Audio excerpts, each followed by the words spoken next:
This is the Fight Week press conference for EFC 129 from the World Sports Betting Arena, Johannesburg, South Africa.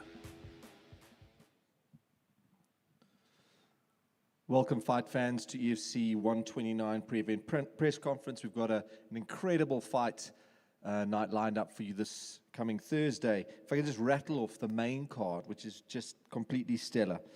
I'm going to start with Cole Henning is going to take on Chris Matakani for a welterweight fight. We've got Terence Bourne and Sholto Lurters taking on a heavyweight fight. Always incredible seeing the heavyweights on the main card.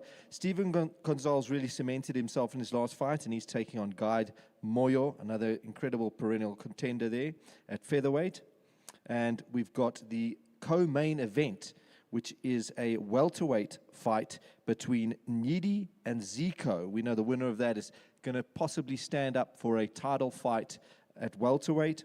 And then we've got the number one contender fight against Boyd Allen, who's returning after quite a long hiatus from mixed martial arts. He's been doing a lot of boxing and cementing himself there against another incredible athlete, showman and perennial contender, Vince Bembe. Let's take it away.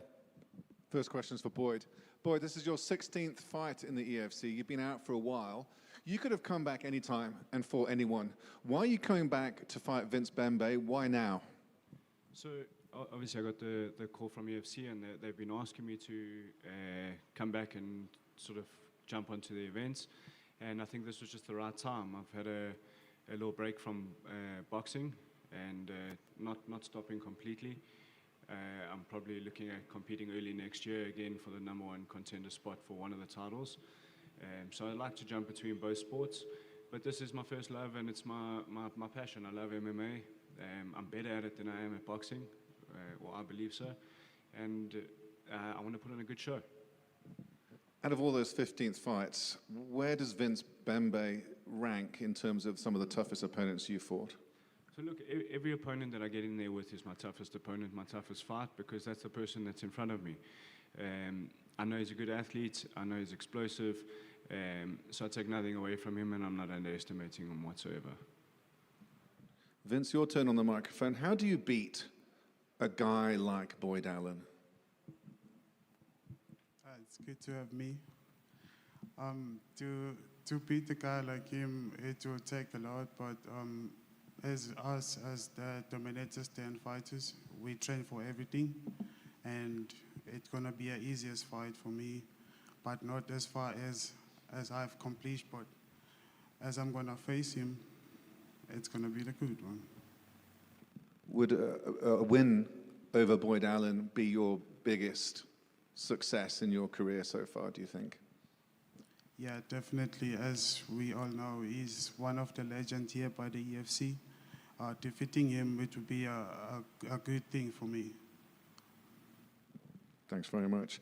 Chris Matakani, great to have you back. For your first win of the year against Glody Kanzerko, how important is it for you to keep that win streak going? Because that was a superb performance against Glody. How do you keep that momentum going now against a very tough opponent? Thank you, Simon. It's very important to keep it going. I've been working hard, so I'd like to keep doing what I do best, keep winning, and probably end up fighting for the title. Paul Henning is a real veteran of the sport. Have you been able to see any holes in his game as a guy who's experienced as he is? I have seen him fight before, and he's a very good striker, but it's going to be a very good fight, him and I, because I also like to strike, so we're going to have a very stand-up fight. Awesome, good luck. Stephen Gonzalez, as Graham mentioned, massive experience, a perennial contender. I mean, do you feel the pressure to get a win? I think you've had one out of the past 6 bouts here. Do you feel that pressure increasing, that you need to really prove to people what an OG of EFC you are? Yeah, I need to showcase what my true ability is. And now is the time. It's now or never. So, yeah, that's how I put in the work, and I'm ready to shine on come Thursday night. Guys, you're coming off a great stoppage.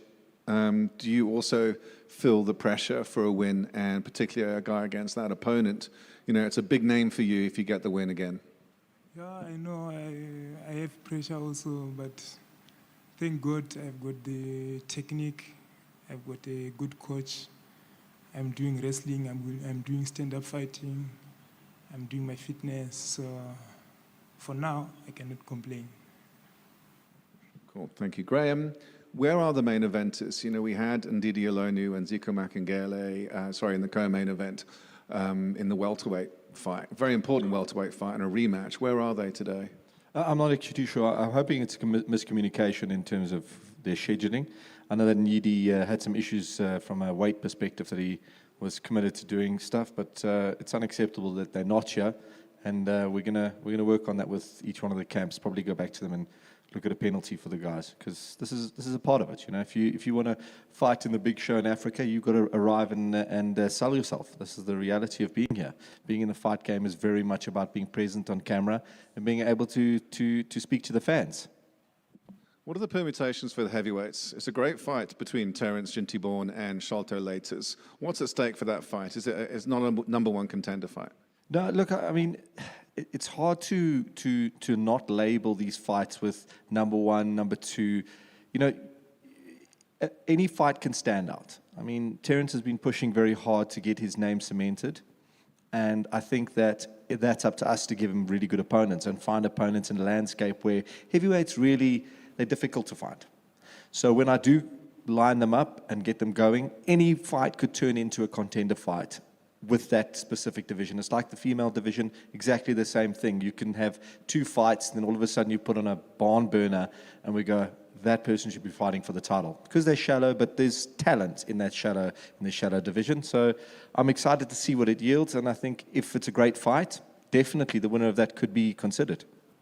Terence, how do you think a win over Sholto would do for your career? I mean, Graham's saying it's a shallow pool in the heavyweight division. Does that give you extra leverage when you negotiate a purse for a title fight? Yes, I think the answer is... Yeah, he's not lying, you know. I think heavyweights, we have a lot to prove. It's not just a EFC problem, it's a global problem. So there's like a shortage of heavyweights everywhere. So if we can put on a great performance, then, you know, hopefully we get rewarded as such. Yeah. It used to say this, it's actually a good problem to have. If you're a heavyweight, you come into an organization like EFC, you really get great fights, you get seen quicker, and you're essentially having an easier springboard into bigger promotions internationally. And that's always a good thing. You know, I mean, guys are looking for heavyweights all over the place. PFL, UFC, you know, not Bellator, they're not existing anymore, sorry. A lot of the other international promotions look for heavyweights, and if you put on a performance, and that's why you've got to treat, and every athlete should do this, but you've got to treat like every opportunity in there is your opportunity for bigger things. Well, particularly a guy like Terence, who's just been knocking people out since he turned pro. What do you think of Sholto? I mean, he's also a fast starter. He's also very athletic for his weight division as well. Yeah. He's very athletic in the sense of he's very explosive. I believe he comes from a rugby background. So it's quite interesting for me. I'd love to solve that puzzle. I see it as a challenge. He'll be very different from a lost opponent, and I like that. I take on challenges. I respect him. I like how he fights. He brings it. It's just bombs, bombs, bombs. I just hope that him and I can bring a quality fight for the fans and the organization. I'm going to say something that might get me in trouble again. Heavyweights, you know, we have a lot of, it's good fights, but it tends to be dull, you know. It's like, it's kind of less technical. It's more like, you know, throw one shot, and then after one shot, hold each other against the cage for like 2 minutes, and then throw one shot again, then hold each other. So I hope we don't do that. What fight are you talking about there, Terence? Huh? What fight are you referencing there, bud? Now, you are getting him in trouble. The last 2 title fights, yeah. But Triple H did perform well, though. Yeah, I won't hate on him. Oh, fair enough. Performs very well. Cool. I want to come back to Vince Bembe if I can. Vince, I just want to give you a prediction. I mean, Boyd says he believes that he's better at MMA than boxing. I always thought back in the day, some of his earlier fights in the division. We're going to have to wrestle. If it's stand up, we're going to have to stand up. Stephen, I'm assuming you've done the tape on your opponent. Have you looked on some of his past fights and you've seen some holes you can exploit? Yeah, definitely. I've seen some holes, and I definitely can stand with him, take it to the wrestling. I feel my ground is also great, but I feel my striking is something that I focused on being in Thailand and being at Apex Gym. We got good hands, good legs, so yeah, I'm ready for anything that he brings, and I'm ready to destroy in there. Boyd, how much would it mean for you to get that belt again?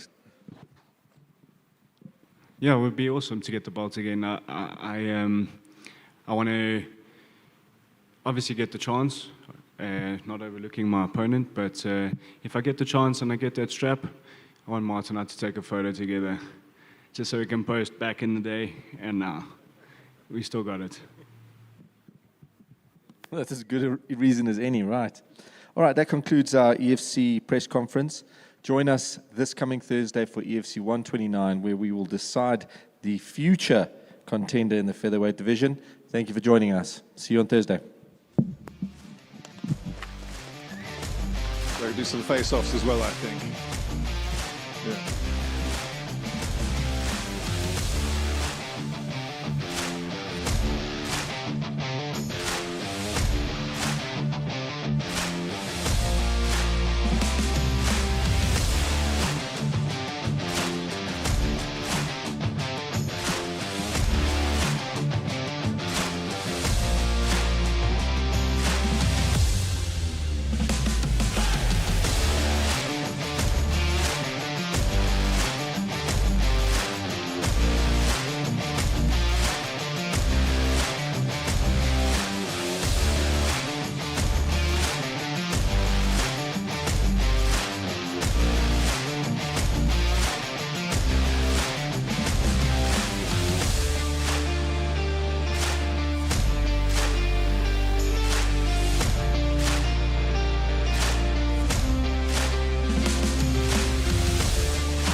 Our first face-off is in the featherweight division. It takes place between Guy Moyo and Stephen Gonzalez.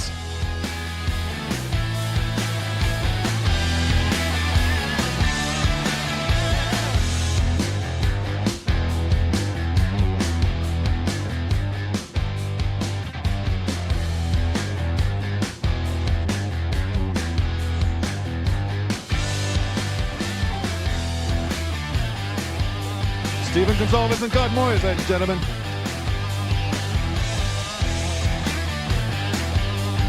Let's get the face-off for your main event on Thursday night, taking place between Boyd Allen and Vince Bembe.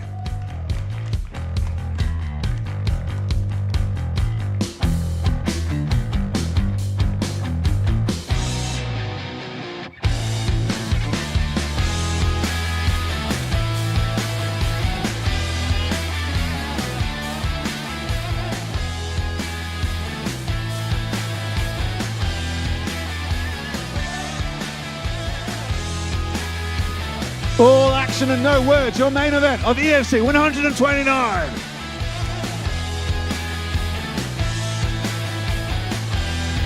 Graham, let's have a few words. Cracking fight card. Again, a lot of changes, a lot of unpredictability. That's what we like here. Your fight for the night prediction, please. Oh, it's a hard one. Man, I looked at the prelims and I was just blown away. Again, incredible fight card. You know, just stylistically, and I say it again and again, I love the fact that we get to headline with a fight card, that a fight that doesn't need to have any accolade behind it. It doesn't need to have a belt or a #1 contender. It can just exist in a world where we're going to see two guys that are incredibly skilled go 5 rounds, and you know they want to do the business. You can see it in their eyes. There'd been past discussions when they did the face-off at the last event. I heard what they had to say to each other. There's intent. Those guys are coming to do damage this coming Thursday. Welterweights are showing up, and then the heavyweight Sholto against Terence. That's my fight for the night. But Zico against Ndidi may go a different way than the last time they fight. A great rematch. Yeah, I actually always, but I don't want to say who's going to win or lose in that fight, but historically, rematches kind of veer the other way. You know, Zico really knows what he did wrong in that fight. He was winning in that fight, and he got caught. If Ndidi can replicate that again, he's definitely the man for the job against Peace and Gopane. But right now, as it stands, anything is up for grabs, and I'm just glad that we get a welterweight fight and a heavyweight fight, because those are the two divisions we really want to put a lot of emphasis on going into 2026, because they're such great divisions and they need to be built aggressively. Vince Bembe looking very confident, a fantastic opportunity for him. Are you surprised at how confident he is this week? I actually was surprised at how confident, and I love that he's confident, because if I'd seen any kinks in his kind of the way he's coming across, I would have, said, okay, that maybe the stardom and the greatness of like what Boyd's achieved is getting to him, but not at all. He's remaining true to the task, and that's why I know it's going to be the fight that we all anticipate. It's going to be huge, it's going to be great, and Vince is going to bring it 100%.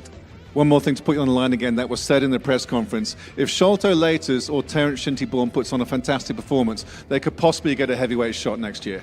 Why not? I mean, the landscape there is very dry. There aren't many people in the division, and we want to see great guys come up.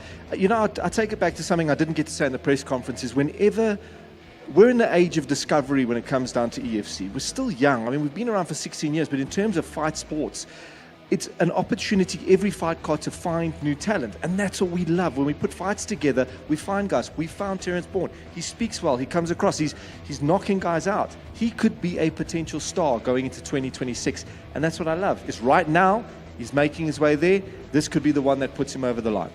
Great fight card, Graham. Thanks very much. We'll see you for the weigh-in, see you for the World Sports Betting. Cheers for now. At EFC 129, the legend, Boyd Allen, returns. This man has set the world on fire for the #1 featherweight contender spot. And Horatio Olonu takes on Zico Makangelo from the World Sports Betting Arena in Johannesburg. Watch it live on EFCWorldwide.tv.